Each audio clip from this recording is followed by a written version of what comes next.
Il y a des voix qu'on entend sans les écouter, des pensées qui s'imposent, mais qu'on ne questionne jamais, des sensations, des découragements, des envies soudaines de tout lâcher, sans comprendre d'où ça vient. Et si ces voix n'étaient pas les tiennes, et si ce mal-être discret venait d'un travail caché, un travail silencieux, invisible, mais constant, un sabotage doux, presque imperceptible, jusqu'au jour où tu te rends compte que ton cœur n'est plus là. Dans cette vidéo, on ne va pas juste parler, on va démasquer, on va mettre en lumière ce qui agit dans l'ombre, et surtout, on va te montrer le chemin réel pour le faire taire. Ce n'est pas un rappel comme les autres, c'est un retour vers toi, et vers celui qui ne t'a jamais quitté. Partie 1. Le silence intérieur troublé. Tu n'as rien dit, tu n'as même rien fait, mais à l'intérieur, quelque chose bouge. Tu étais assis, en paix apparemment, et soudain, sans raison apparente, une pensée traverse ton esprit. Pas une pensée claire, plutôt une impression, vague, désagréable, collante. Un malaise discret, difficile à nommer, mais bien réel. Quelque chose vient d'entrer. Tu le ressens, mais tu ne peux pas l'attraper. Tu regardes autour de toi. Il n'y a rien, pas de bruit, pas de mots, personne ne t'a blessé, mais ton calme s'efface. Quelque chose en toi s'agite. Tu ne le vois pas, mais tu le subis. Ce sont les pensées que tu ne veux pas avoir, celles que tu n'as pas invitées. Elles viennent, elles s'imposent, et tu ne comprends même pas pourquoi. Un doute, une peur, une impulsion étrange. Tu commences à te demander, est-ce que c'est moi qui pense ça? Est-ce que je suis en train de changer? Pourquoi est-ce que mon cœur est si lourd alors que tout semble calme autour de moi? C'est là que commence le piège. Quand tu t'identifies à ces pensées qui ne t'appartiennent même pas. Quand tu crois que ton cœur est sale, simplement parce que des ombres l'ont traversé. Mais tu n'es pas l'ombre. Tu es celui qui la voit passer. Et tant que tu la vois, c'est que tu es vivant. Dans la vie spirituelle, il y a une vérité que peu de gens osent regarder en face. La guerre n'est pas toujours extérieure. Il y a des luttes qui n'ont pas de champ de bataille. Il y a des combats qui se jouent en silence, là où les autres ne voient en rien, mais où toi tu sens tout. Cette voix intérieure, ou plutôt ce murmure sans visage, n'a pas besoin de crier. Elle n'a pas besoin de se montrer. Elle sait attendre, elle sait répéter, elle sait se glisser dans tes moments de faiblesse, de distraction, de fatigue. Et tu sais ce qu'il y a de plus troublant, c'est que ces pensées, ces suggestions, elles ne viennent pas toujours dans le mal flagrant. Parfois, c'est subtil, très subtil. Un doute sur toi, une baisse soudaine de motivation, une pensée sèche, froide, décourageante, un jugement inutile, un rappel d'un souvenir que tu pensais oublier, ou même une envie bizarre, au moment le moins approprié. Tu n'as pas de blessure physique, mais tu te sens blessé, et tu ne sais pas comment expliquer ce qui t'a touché. Beaucoup vivent cela, en silence. Certains en finissent par croire qu'ils sont faibles. D'autres pensent qu'ils ont un problème avec leur foi. Mais la réalité, c'est qu'ils sont juste attaqués de l'intérieur. Ce n'est pas un manque de foi. Ce n'est pas une déviance. C'est le signe que ton cœur compte. Car ce qui n'a pas de valeur n'est jamais attaqué. Ton cœur est une lumière. Et la lumière attire les parasites. Pas pour l'éteindre forcément, mais pour l'affaiblir, la troubler, la salir juste assez pour que tu perdes confiance en elle. Tu vois, dans ce tumulte intérieur, il faut apprendre une chose fondamentale. La pensée n'est pas un choix, mais la réaction l'est. Tu ne choisis pas toujours ce qui te traverse, mais tu choisis ce que tu laisses s'installer. Et c'est là que commence la vraie maîtrise. pas en niant ce qui entre, mais en reconnaissant ce qui mérite de rester. Le trouble intérieur est un signal. Il ne vient pas pour te détruire. Il vient souvent pour te réveiller, pas pour que tu paniques, mais pour que tu prennes conscience qu'il faut agir. Parce que le silence, ce vrai silence du cœur, n'est pas quelque chose qu'on subit, c'est quelque chose qu'on construit. Et pour le construire, il faut savoir faire la différence entre ce qui vient de toi, ce qui vient de ton environnement et ce qui vient d'ailleurs, plus sournoisement. Il y a dans ce monde invisible un niveau d'interférence que personne ne peut éviter. Mais tout le monde peut s'y préparer. Tu ne peux pas empêcher les chuchotements, mais tu peux apprendre à ne plus les écouter. Ce n'est pas une question de force brute, c'est une question de lucidité, de vigilance et surtout de rappel intérieur. Celui qui oublie qu'il est vulnérable est déjà affaibli. Mais celui qui se rappelle qu'il a un cœur à protéger commence déjà à se défendre. Tu n'as pas besoin de tout comprendre pour ressentir que quelque chose ne va pas. Mais tu as besoin de te rappeler que tu n'es pas seul face à ça. Les chuchotements cachés n'ont pas de visage, mais tu peux les reconnaître à leurs effets, à cette lourdeur soudaine, à ce ralentissement invisible, à ce détournement silencieux de ton intention. Ce que tu ressens n'est pas toujours le reflet de ta réalité, mais parfois le reflet de ce qui essaie de détourner ta réalité. Partie 2. Qui murmure dans l'ombre? Tu dois comprendre une chose. Le mal ne frappe pas toujours à la porte. Parfois, il glisse doucement par la fenêtre entr'ouverte de l'âme. Et tu ne le remarques pas tout de suite. Parce qu'il ne fait pas de bruit. Il murmure. Il n'a pas besoin de t'attaquer violemment. Il n'a pas besoin de te pousser à commettre une faute directe.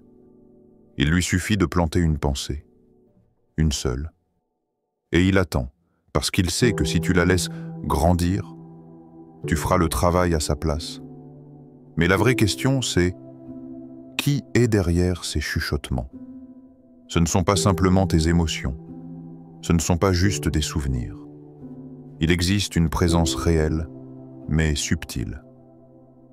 Quelque chose qui ne se montre pas, mais qui agit. Quelque chose qui ne t'apparaît jamais, mais qui te connaît. On l'appelle Al-Waswas, Al-Khannas. Celui qui murmure puis se retire. Celui qui n'apparaît pas mais s'infiltre. Il n'a pas besoin de crier. Il ne cherche pas la lumière. Il opère dans l'ombre. Et c'est là qu'il est le plus dangereux. Parce que tu ne le soupçonnes pas. Tu crois que ce qui t'envahit vient de toi. Tu crois que tes pensées sont tes pensées. Tu crois que ton cœur est en train de se corrompre, alors qu'en réalité, on essaie de te corrompre. Et si tu ne fais pas la distinction, tu commences à perdre. Pas à cause de la faute en elle-même, mais parce que tu perds la confiance en ton propre cœur. Ce chuchoteur n'agit pas toujours de manière frontale. Il peut être patient, très patient. Il te suit, il t'analyse, il observe ton rythme, il note tes faiblesses. Et quand il frappe, c'est rarement au hasard. Il ne se contente pas de semer des fautes. Il sème le doute, la confusion, la distraction, la lourdeur, l'inconfort, la répétition mentale, la pensée floue, le vide spirituel, l'oubli du sens. Il veut que tu te perdes dans ce qui n'a pas de direction, que tu oublies ta position, et surtout, que tu oublies que tu peux résister. Et ce qu'il redoute le plus, ce n'est pas ta foi parfaite. Ce qu'il redoute, c'est que tu restes debout, même quand tu es fatigué. C'est que tu te relèves, même après la chute. C'est que tu ne renonces pas, même quand tu doutes. Car il sait une chose, un cœur affaibli, mais encore tourné vers le sens, est hors de sa portée. Mais s'il parvient à te faire croire que tu es fini, que tu es trop sale, trop perdu, trop indigne, alors il a réussi. Pas parce qu'il t'a changé, mais parce qu'il t'a fait croire que tu n'étais plus capable de changer. Et c'est là son plus grand piège. Il ne veut pas seulement t'amener vers l'erreur, Il veut que tu perdes espoir après l'erreur, que tu te définisses par elle, que tu oublies que le cœur reste vivant tant qu'il lutte. Il travaille en silence, mais ses effets sont bruyants. Il te pousse à penser trop, à analyser trop, à te juger sans fin. Il veut que tu t'épuises avant même de faire un pas. Et tu sais quoi? Il le fait aussi à travers ce que tu entends. Parfois, ce n'est pas un murmure direct. C'est un mot lâché par quelqu'un, une critique, un regard, un souvenir d'un moment précis. Et ce mot, il va le réutiliser, encore et encore, jusqu'à ce que tu finisses par intérioriser la douleur et penser que c'est normal de vivre comme ça. Mais non, ce n'est pas normal, et ce n'est pas ta voix. Tu dois réaliser que ce combat est invisible, mais stratégique. Et pour le mener, tu dois être lucide. Tu dois savoir qu'il existe un adversaire silencieux et que son arme principale n'est pas l'action, mais l'infiltration.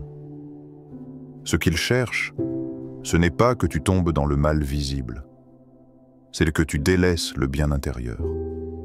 Il veut que tu oublies la paix, que tu t'habitues à vivre avec le désordre, que tu laisses le tumulte t'endormir. Mais tu n'es pas une victime passive.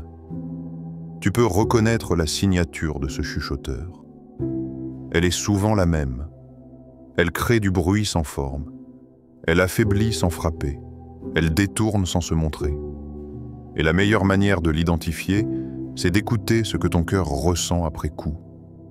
S'il y a confusion, fatigue, regret, vide, alors ce n'était pas toi.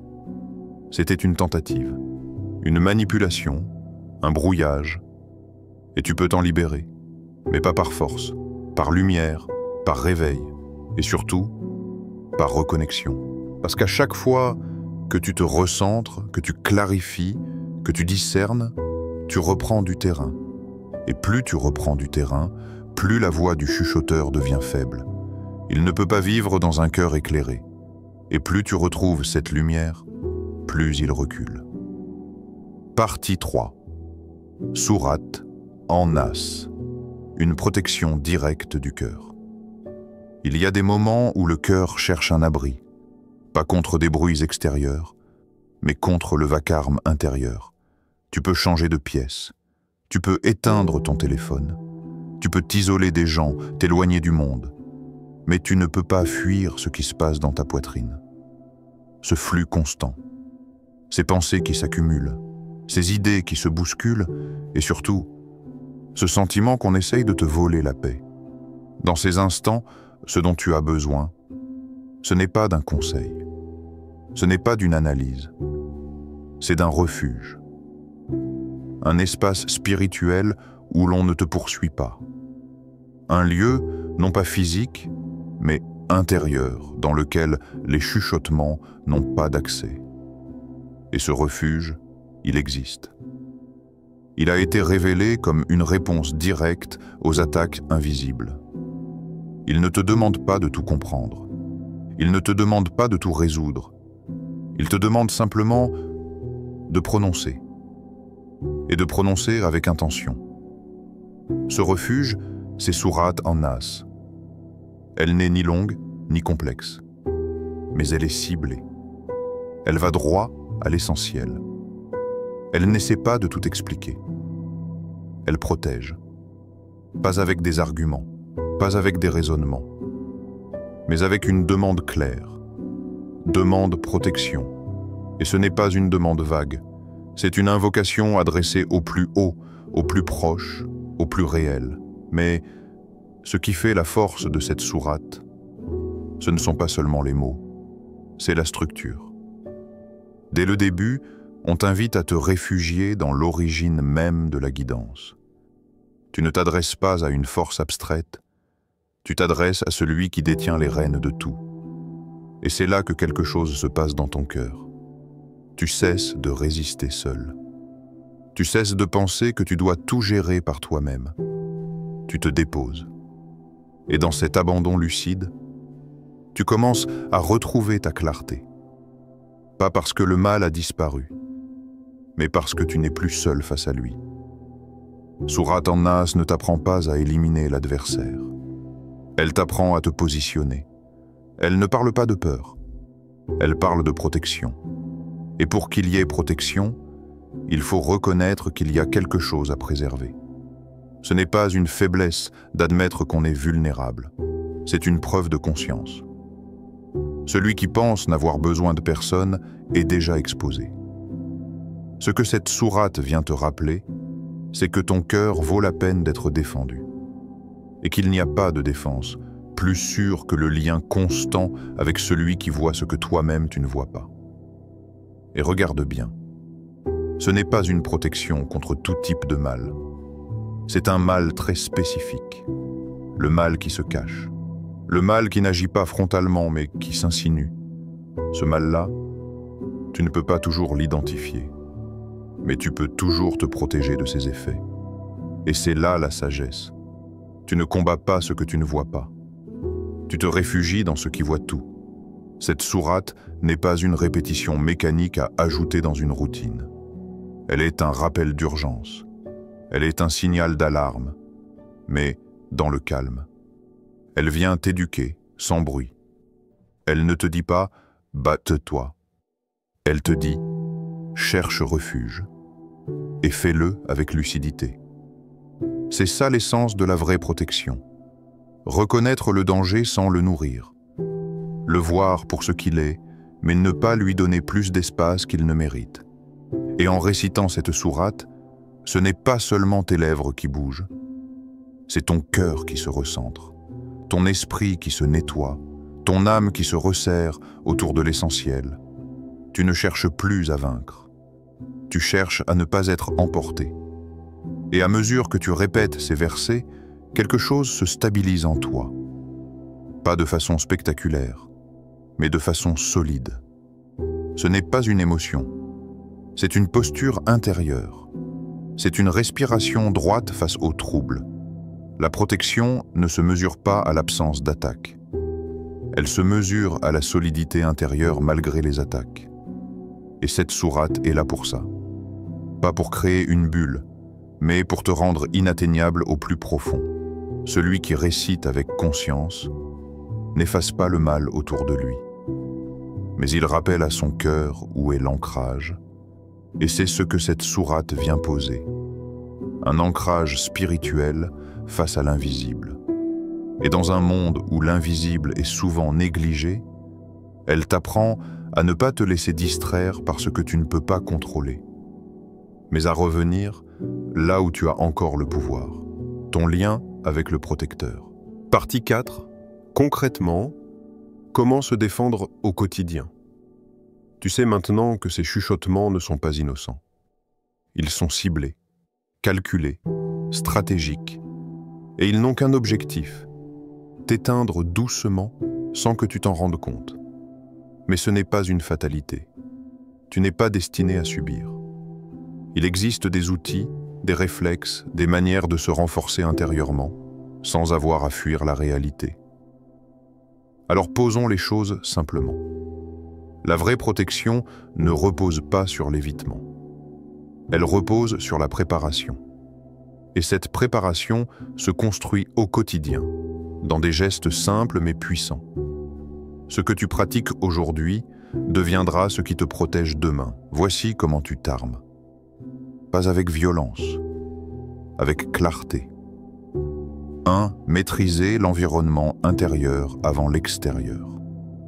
Avant même de parler de récitation ou de pratique spirituelle, il faut que tu comprennes ceci. Tu ne pourras jamais contrôler tout ce qui t'entoure. Mais tu peux changer la manière dont tu réagis à ce qui t'entoure. Cela commence par un travail de filtre. Tu dois apprendre à reconnaître ce qui t'alourdit. Certains contenus que tu consommes, certaines conversations, certaines atmosphères, elles n'ont peut-être rien d'illégal, rien de choquant, mais elles te fragilisent. La protection commence là. Apprends à te retirer des zones de confusion. Ce n'est pas de la fuite, c'est de l'intelligence. Évite ce qui dérègle ton cœur, ce qui trouble ta lucidité, même subtilement. pas pour toujours, mais le temps de te reconstruire. Ce qui entre dans ton regard, dans ton oreille, dans ton esprit, finit par influencer ce que ton cœur va produire. C'est une loi. Tu ne peux pas vouloir une paix intérieure en te nourrissant chaque jour d'agitation. 2. Répéter les paroles qui nettoient.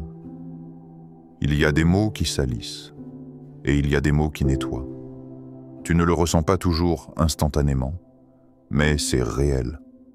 Lorsque tu prends le temps de réciter certaines paroles de rappel, tu ne fais pas que réciter. Tu es en train de réorienter ton cœur. C'est comme si tu sortais la boussole pour la réaligner. Et même si tu ne ressens rien sur le moment, ton cœur, lui, se repositionne. Ce n'est pas une question de quantité. C'est une question de présence intérieure pendant la récitation. Tu n'as pas besoin d'en faire beaucoup, mais tu as besoin d'en faire vraiment. Fixe-toi des moments clairs, pas vagues, matin, soir, avant de dormir.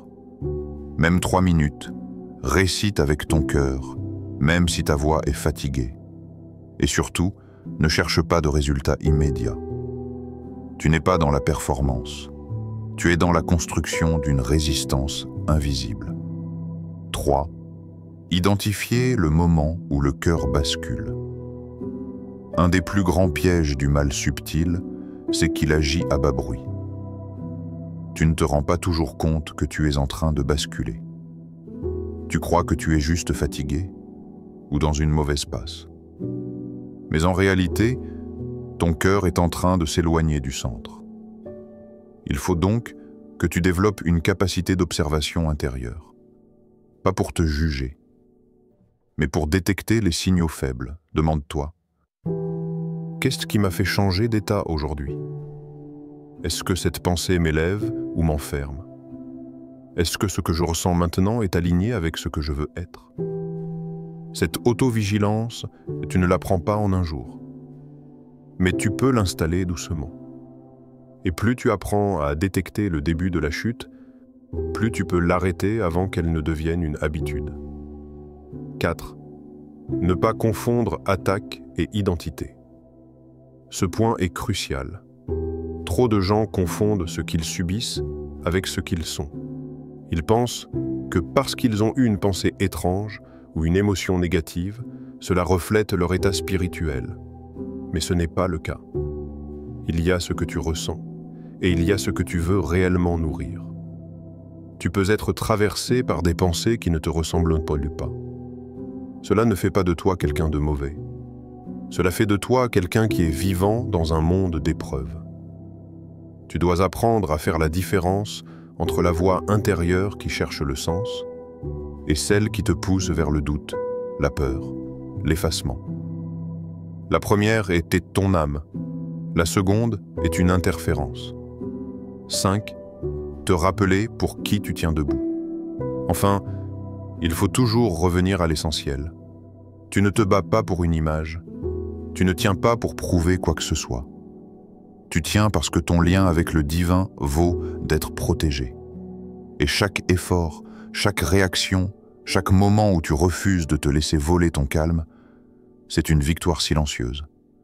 C'est une preuve que tu refuses d'abandonner ta clarté. Et même si personne ne le voit, lui sait, et cela suffit. Partie 5. Le silence retrouvé. Tu t'habitues tellement au bruit que tu oublies ce que c'est que le silence. Tu avances, entouré de notifications, de dialogues, de pensées en cascade. Et même quand tu t'isoles, ton esprit, lui, continue de parler. Les voix ne s'arrêtent pas. Tu es là, mais à l'intérieur, il y a toujours du mouvement. Des souvenirs qui remontent sans prévenir. Des scénarios qui s'imposent. Des jugements qui tournent en boucle. Et ce que tu ressens, ce n'est pas du repos. C'est un fond de tension constant. Tu sais que quelque chose manque. Pas quelque chose à acquérir, mais quelque chose à retrouver. Un état. Un point d'équilibre. Un silence. Mais pas vide. Un silence habité. Un silence connecté. Pas une absence de pensée, mais un espace où les pensées ne dominent plus. Ce silence-là, ce n'est pas le monde qui peut te l'offrir, ce n'est pas une retraite, ce n'est pas un paysage. C'est un retour vers ce qui est déjà en toi, mais que tu avais laissé se couvrir de bruit. Les chuchotements cachés ont une seule mission, t'éloigner de ce point intérieur. Pas forcément te détourner du bien brutalement, mais t'éloigner petit à petit jusqu'à ce que tu oublies comment on revient. Et pourtant, le retour est toujours là, disponible, accessible, silencieux, mais immédiatement présent dès que tu le choisis. Ce retour ne dépend pas de ta performance, ni de ton mérite. Il dépend de ta capacité à faire taire ce qui n'a pas d'autorité sur toi. Pas à le détruire, mais à ne plus lui donner d'importance. Tu ne combats pas le chuchotement avec le stress. Tu le fais taire en nourrissant autre chose. Quand tu retrouves le silence intérieur, ce n'est pas juste du calme. C'est une position spirituelle. Tu n'es plus dans la réaction. Tu es dans l'ancrage. Tu observes ce qui vient, sans t'y perdre. Tu ressens ce qui passe, sans t'y accrocher. Et tu choisis, en pleine conscience, ce que tu veux laisser entrer.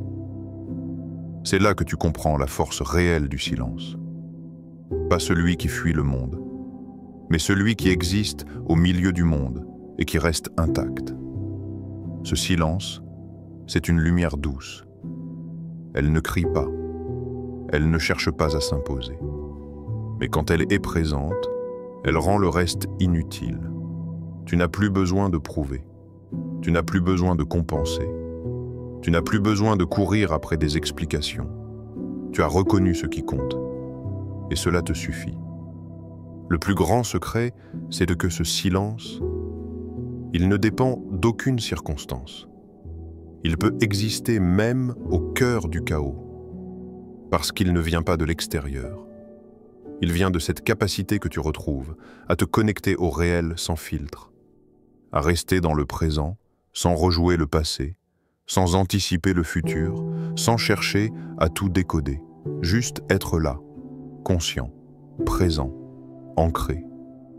Et ce silence, tu ne l'obtiens pas avec des techniques. Tu l'atteins quand tu laisses tomber ce qui t'alourdit, quand tu cesses de vouloir tout contrôler, quand tu ne donnes plus d'espace à ce qui t'éparpille, quand tu dissocies enfin ce que tu ressens de ce que tu es vraiment. C'est là que tu retrouves la stabilité intérieure, celle qui ne dépend plus du bruit, celle que même les chuchotements ne peuvent plus perturber. Ils peuvent toujours venir, mais ils n'ont plus d'emprise, parce que tu ne leur ouvres plus la porte. Tu les vois, mais tu ne les suis plus. Et ce que tu récupères dans ce choix, ce n'est pas juste du confort, c'est ta souveraineté.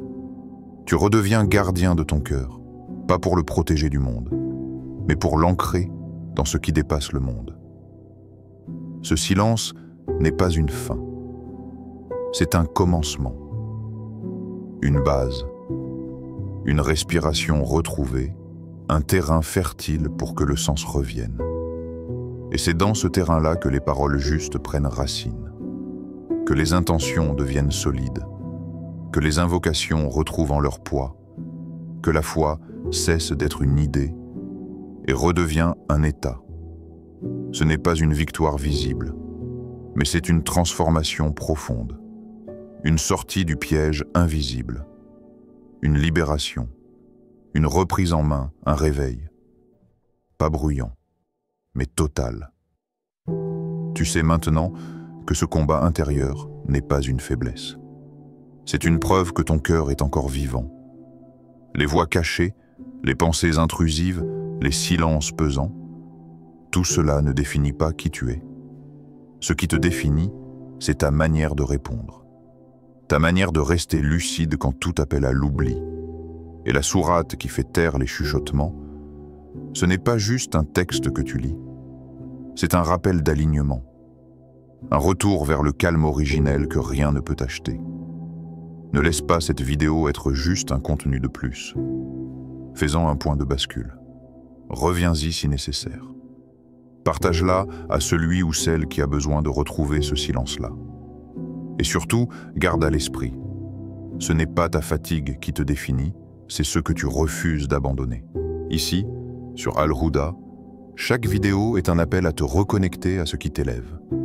Si tu veux continuer ce chemin, abonne-toi, mais surtout, reste connecté à toi-même. À très bientôt.